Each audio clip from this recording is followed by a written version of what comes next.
Welcome to another episode of That's the Way the Cookie Crumbles. We're here at the Kitchen Table Studios, and we're grateful to be here. We've got a great guest today. I've mentioned that we're trying to do some healthy items for the new year for 2022. So I've got my good friend here, Steve McAlister. It's good to see you. Yeah, you too. A healthy guy. He's got a lot of things going on. A lot of people go to his gym, and a lot of people listen to his advice. So we're going to have his advice today on a chili recipe. And what's better than chili in the wintertime, and a healthy chili at that. Tell us briefly biography about you, where you grew up, where you went to school, how you got started in your business now, Yeah. which is Versus, which is a, what do you call that? We're just a strength and conditioning facility, just a gym. Yeah. Yeah, just a gym. I always joke, I'm a bubble boy. I've never escaped my bubble. I was born in Hattiesburg. I went to Presbyterian Christian High School.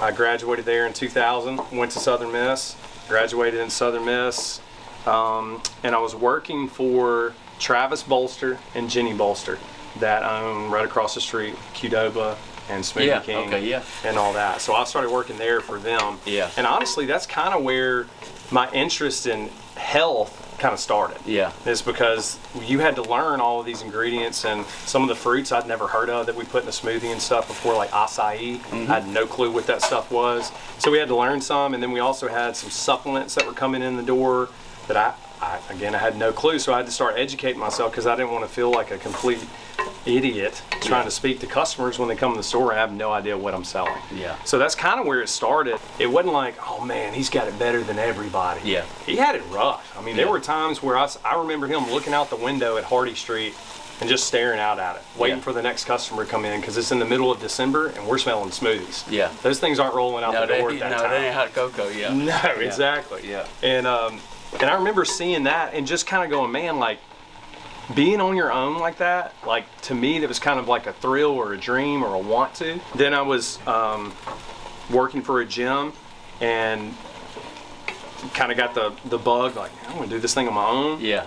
Where did you start out? What building was it? Man, we started as a free boot camp right out in front of Wesley at the Wesley walking track. Outside. Yep, yeah. outside. So that's good rent there. I mean, Yeah, the rent. You may need to go back to that. Huh?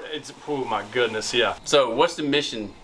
Your mission in life at your business for, what is it that you're trying to do? I know make money, that's obvious. Yeah. But what do you Yeah, make a living, provide for the family, obviously. Yeah. And then secondly, it's we had to create a mission statement when we were starting. Somebody's like, "God, a mission statement." I didn't know. Did you get like more money from the bank when you did the mission statement? Yeah, it's like turn in your business plan. You don't have to have the mission statement. You don't have a mission statement? And so we were like, hey, we want to bring world class fitness, but on a local level, right? And the more that you think about this, you're like, hey, could you break that down a little bit more? And really, it's just meeting people where they are, because a lot of folks, when they come in on their fitness journey, they don't know what to do. Like I used to go work out at the wellness center when I was in high school. Yeah. And there was this big old guy in there. And that guy, I followed him. I didn't let him know I was following him, but like if he did chest presses or whatever, I'd be like, yeah, he's doing that. Let me stretch a little bit. When you say big old guy, you mean stout, big, very stout, muscular. Yeah. Like if I could be like, I want to be that dude in the gym, that's who I wanted to be. Yeah. And if he would get off the machine, I'd go right behind him. Well, he left one day, and I'm like, what am I supposed to do? Yeah. And so that's where one thing that with our gym, we try to provide a plan, and it's very direct. I'm like, hey, this is what we're doing today. The whole group's going to be doing it. So that way you don't feel lost. It's not like a jazzercise style fitness class that some folks love that. Like during the 80s, man, this stuff was huge. Yeah. Some of it's coming back now. Richard Simmons was that jazz? Yeah. Richard Simmons with Jane Fonda. Don't start. But he was good. Yeah, man. I mean, he was big before he started. Yeah. So he did it to lose weight, and he made a business out of it. Yeah, I mean, genius. When you sell that many DVDs and all that stuff, that guy's a genius. Yeah. Hate on him if you want. Like that's why I'm like, no, I would love to be at that level. I admire him, man. That'd be amazing. Yeah. But we wanted to make it really just clear cut. Like, hey, here's your path. This is what we believe is a good way to get to just fitness. Because what is that? Well, we say you should be able to run a little bit. Probably should be able to ride your bike a little bit. Probably should be able to lift some weights a little bit. Probably should be able to be flexible a little bit. Probably should be able to move your own body through space, like a squat, a pull up, a push up, stuff like that. Mm-hmm. And then blend all those things together. So, I mean, being able to do those kind of like, I guess, benchmark or key style of movements of can you do like yard work? Bend over and pick something up and carry it. Like, hey, like for us being in the South, Hurricane Katrina, in this area, a lot of people are familiar with that. Yeah. Well, you had 15 down pine trees in your yard. Is your body capable of not going out there and doing the entire thing, but if you had to move something, could you do it? Mm-hmm. And I want people to be able to answer yes to that. I don't want their body to be like a limiting factor. So if me and you are good buddies and like, hey, I'm thinking about planning a trip to go whitewater rafting somewhere. You're like, man, I'm sorry, I can't go. I can't make the hike in because it's 5 miles to walk or whatever. You're like, well, that sucks, man, because I want you to be with me. Yeah. So we want us to hang out and be bros and all that kind of stuff. So I came across a lot of people over the past decade that when they first walk into our doors, their body is a limiting factor. And so to me, that's my biggest passion for myself and for my business, is to say, can we help those people? They don't have to become a bodybuilder or a fitness person or whatever, but can we just make it to where their body is not standing in their way from doing normal household duties, maybe some yard work, and then going on vacation with their buddies or whatever, or being able to move furniture or something. Yeah. That's really what our mission statement is doing that and trying to meet people where they are. That's why the boot camp thing was really successful and still is, to where we say, hey, we'll come pretty close to your house. You can just walk out there. You don't need any equipment or anything. Yeah. You can just do that. So that, I guess if that's what you're saying, if you're asking like what our mission statement is, why'd you get started and all that, that was my passion, is to see somebody that needed some help and be able to step in that gap and help them and give them some direction. Success-wise, how do you feel? I know not money-wise, but how do you feel like what you've done?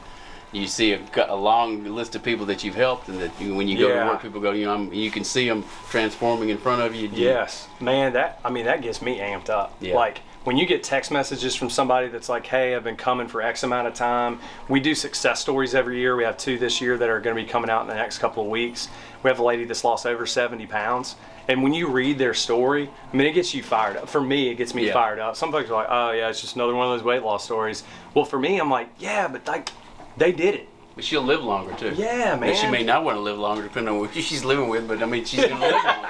Yeah, right? So true. True. So if your ultimate goal is to get healthy, then you're going to live longer. Yeah. Normally, you may get struck by lightning or whatever, but you feel better, and it kind of, correct me if I'm wrong, permeates into everything else that you do. Not just fitness and food, but everything. It does. We say, like, so some of the workouts that we do, they're pretty tough. Like one of them we do every year has like 2 miles worth of running in it, a bunch of push-ups, squats, and stuff like that.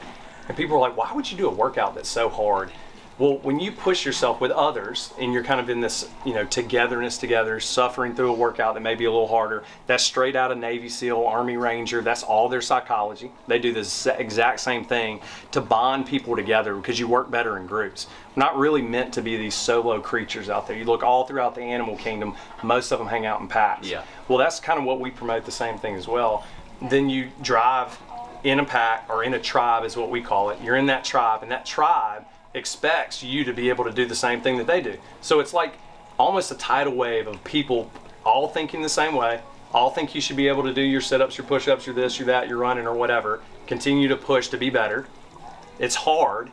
Well, then the other hard choices in your life, like if I'm like, hey man, you got to make a chili with a bunch of vegetables in it, not your grandmother's chili with 75 packs of Ritz crackers that go with it. You got to cut those out. The oyster crackers. Yeah. Or you got to quit drinking or smoking, or cut down on your alcohol consumption. Correct. Smoking. Like a harder decision. You're used to making harder decisions because your workout every day is something that you're paying for and choosing to do. That's hard. So it kind of makes it a little bit, I'm not saying it makes it easy. It makes, you can cover it up and work it. Yeah, start it up. Yeah. But it makes it just a little bit easier to deal with that stuff, So. Well, you don't get a lot of, maybe some people do, but you don't get a lot of financial advice in school, like how to balance a checkbook, how to invest, Correct. For your retirement, things like that. And you don't get a lot of, I don't think you get a lot of nutritional information on what to eat, because you see kids coming up and they eating, little Debbie cakes, God bless them, they're good, but you don't need 10 of them. You need to eat healthy, and there's plenty of alternatives that you can. That's education. Yeah. Same with drinking. You have a wine, but don't drink the bottle. Correct. Smoking, don't smoke. Yeah. You don't need to smoke at all. Anything, whether weed, anything, because it's going in your lungs. I don't care if you like pot, but the thing is, it's not good for your lungs. So, cigarettes, cigars. If you smoke a cigar every now and then, but don't inhale it. Yeah. You just have to make choices. Yeah. And look, that's what it's all about. So the clean kitchen. Let's talk about that just for a second too. So you touched on it, but we probably need to get her to come in and do a recipe. Yeah, together she'd love to, and do something kind of maybe different. Yeah, that people haven't seen. I know there's all kinds of things, but she could do that, and we could show people. They are always working on recipe development, because there's Jamie and Keller, and then we have a bunch of coaches that are always putting some ideas out there. Because it's like you're saying, it's like, well, it's the same darn thing that I saw on the HGTV or whatever. They're always making up some really cool stuff. She made some kind of like cinnamon pear recipe the other day, and I'm going, that sounds disgusting. Yeah. When she brought it to me and I ate it, man, that stuff was baked pear? I think so. Yeah, baked pears are great. They don't. I've never had that. If you eat a raw pear, it's a little different, but the baked pear with it was unreal, man. Yeah. And I'm like, that's on fire. You need to make that for somebody. Yeah. But yeah, she would love to come on here and do this and just do some more healthy recipes or something like that. I like the dessert thing, because you can have some sweets like the pear, and you don't have to get a cake or a pie. You can do something different that's got some health benefits to it, and maybe put a little brandy in there and a brown sugar and like banana sauce without the ice cream. And that's where Clean Kitchen came from. There was a book that I read once. I can't remember the name of it. It's slipping me right now. I think it's called Choose This, Not That. And so if you're like, man, I really want a hamburger, well, don't go to McDonald's and make it, or go through there and get it. Make your own. Yeah. If I really want a chocolate chip cookie, instead of buying a sleeve of Chips Ahoy and eating the whole sleeve, go to a place like Jody's and get one cookie that's really darn good. Yeah. So that way you don't have that bag sitting there. Yeah. Correct. I'm going back for number 3 and 4 tonight. Or 5, 6. And that's a late night 7. thing. Yes. 11 o'clock. Cookie sounds good. Yeah. And you're weak. Yes. At least I am. So I'm like, And that's where Clean Kitchens kind of started was, all right, well, let's make a better choice. Right. Like what we were talking about earlier. Like, look, man, we don't expect you for the rest of your life to be that weirdo at the birthday party while everybody's eating cake and you're gnawing on a carrot in the corner. Yeah. Like, that's not realistic. Yeah. So choose this, not that. Try to make better decisions as you go. And that's where it came from. Yeah. It was a 12-week, again, it's a 12-week program, kind of like the gym, to where we were saying, folks may not have the education and the information. Can we give it to them? Yeah. And over 12 weeks, you can really lay down a pretty good foundation of, we want you to go to bed a little bit earlier and try to get a good amount of sleep. Sleep is important. Huge. That's where all the recovery happens. Yeah. Then we want you to get water. We want you to get proteins and plants in. We want you to get a multivitamin in. That's really about it. Yeah. So it all floats back to moderation too. Correct. And not over Correct. compensating with sugar. If anything that you do, I not anything. So don't take. I know there's internet warriors out there. They're going to say I said anything, and that's it's an absolute. But almost anything. Almost anything, and you go completely full bore crazy with it. Like we were talking earlier, you're like, man, I would do 2,000 and 3,000 jump ropes a day, but then my calves and feet started hurting. Yes. It's probably too many jump ropes. Yeah. And like same thing, you could go to the gym. I've been going 7 days a week for the past 4 years. Well, I'm saying the injury's coming. Yeah. Not if, but it only when. took me 20 years to stop doing the 2,500 jump ropes. It'll come only with 20 time. years. Wisdom, yeah, it's wisdom. But so tell us this. So, any advice on somebody doesn't have to be young, but maybe young people that are entrepreneurial wise or getting into your business? What are your suggestions to them? Man, this is the biggest one. I had a kid the other day. He said, "Hey, I was just wanting to know if I could have 15, 20 minutes of your time." I said, "I'll give you an hour. Let's talk." Because I wish I had somebody back then to kind of help steer you in the right direction. The number one thing I would say almost to anybody wanting to open their own business is you need to like people.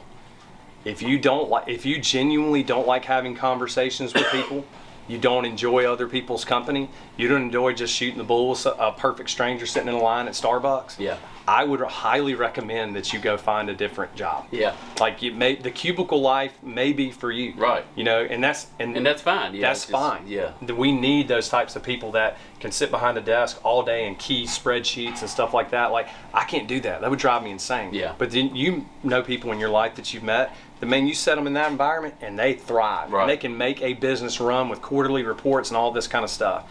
But if you don't like chit-chatting with people and talking and genuinely trying to have like just a compassion and, for me, a drive to helping people, I don't think the service industry, what I consider us to be in, I don't think that's for you. Yeah. And so a lot of people say, well, man, I want to get big. I want to work out all the time. I love lifting weights and working out. I want to open my own gym. I would say no. Yeah. No. If that's what your first love is, that's not what it's about. Yeah, just work out. You don't need to open a gym. Just Correct. Work out. Go get a gym membership and work out. Like I think that would be great. But it's like some people say, if you work at like Little Caesars or something and you're making pizzas, man, I bet you eat pizza every day. No, you get sick of it because you're around it all the time. I'm around exercise and working out all the time and helping people all the time, that sometimes I put myself on the back burner when it comes to doing workouts and stuff like that. Yeah, because it's just one of those things, you're around it so often that I'm not going to say, man, I'm going to do my 5th training session for today of hour number 5. Yeah. No.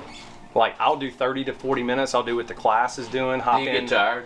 Yes. Yeah. Oh my gosh, man. The workouts, the great thing about these workouts that we do at the gym are, if you push yourself, it's 100% relative. Yeah. Like, you could come in and dial that number up to 10 for the day, and man, those things are potent and will whoop your butt. Or you could say, hey, let me pull it back to like a 7, and I'm still get a great workout, still get your sweat on, but you're not like completely toast, But that would be my advice to anybody is, if you're getting into a service style industry, you need to have a heart for people, and you genuinely enjoy it. And that's a different take, because a lot of times people go, we need to take some finance classes, you need to take some accounting, you need a little business background. Yeah. And that may be good to do when you're going to school, Yeah. is to couple that in. But you need to have a genuine love for what you're doing and for people, and if you're in a people business. Yeah, if you're not in a people business, it doesn't matter. But No, you need to be able to, because he came in today and he just starts talking. He's very comfortable with people, and he gets results from people. It's hard to get somebody to work out and sweat and go through pain and pay somebody to do it. Yeah, I'm so you're a like, good businessman. So. If you look at the statistics, and I'm like, hey, Jeff, all right, welcome to the gym today. It's nice to see you. Number one, let's get you signed up. Give me your credit card. You're like, okay, that was fast. Yeah. We get you in the system. Okay, now, you're going to be super sore. There's a chance that you're going to have an overuse injury in the first 6 years that you do this thing. Yeah. And then also, there are going to be a lot of days where you just want to sleep in and not come, but we're still going to collect that check. Thanks for signing up. See you later. That is a hard sell. Yeah. I mean, so that's why I really think that you have to invest in these people and really have an interest towards true people. interest, yeah. Yeah, a true to help interest. them, not correct. Because people are smart and they feel it. If you're just after a paycheck, they're gonna smell you out that quick. Oh yeah, I think in anything. Because you know how it feels when you're trying to buy something. They're like, man, I could upsell you to this whole organic garlic that's $17 more, and they know in the back of their head, their spreadsheet, that was only $1 more than what's in this can. Yeah. And they're making more spread on you. Yeah. Yeah, and if you're really good at sales, then they'll never pick up on it. But the majority of the time, they're like, that guy doesn't care about me. He cares about his bottom line. Yeah, I think it comes out in the end. You can see it. But what you were saying about having a little bit of business knowledge from going in, that's what I credit working for Smoothie King for 7 years in a franchise with an owner who cared, that knew what he was doing. So we say hats off to Travis and I really do, man. We need people that are those mentors for you. Exactly. Man, he helps so much. It wasn't like always the customer's always right. It's just like, do it right. If you're gonna do it, why don't you just do it right the first time? Or if you mess up, say, hey, it's our fault, let me fix it. Right. But he was so good about that, and Jenny was too, his wife, about just saying, hey, like our names are on this business as well. It's not just your paycheck. Right. Learn to do these things right and take care of these people and try to help them out. Because the majority of them coming in, it says like Smoothie King Nutritional Lifestyle Center. Like that is a lot of words on the front of that building. They're coming for help probably. Yeah. And most of the folks coming in, hey, what does this do? What does this diet pill do? Which one is for weight loss? Man, I heard that a million times. Yeah. And we live in South Mississippi. I mean, we're not the healthiest state in the union. Right. We usually lead in like illiteracy, teen pregnancy, and obesity. Yeah. Those are the 3 things. Yeah. I mean, you're tip of the spear down here, so you better have a compassion for it. So. Well, yeah, and if you're going to work for somebody, here's some advice too. You find somebody that's honest and cares about what they're doing, kind of like what he's saying. And you'll learn things that you may not remember then, but they'll come back to you later in your whether you open a business or not. It'll benefit you, even if you think it's a dead end job right now. But find somebody that cares and is honest. If you find that, they may not be nice, but they care and they're honest. Stick with that, and if you're not there, go somewhere else. Find somewhere where you can grow and learn. That's you great advice. Later you open your own business if you want to, and that's not for everybody, and it's not like you have to do that. But whatever you do, you need to enjoy it, and you need to offer a benefit to other people in the process if you're taking their money. So well, I mean, that's a message to the kids, and that was one of my last, or to message to anybody, was one of my last points today. Anything else you've got that you want to? No, I seriously want to sell. I'm about to take this. We got. I'm going to take the whole Dutch oven thing home. You need the Dutch oven. Cause look at it. All right,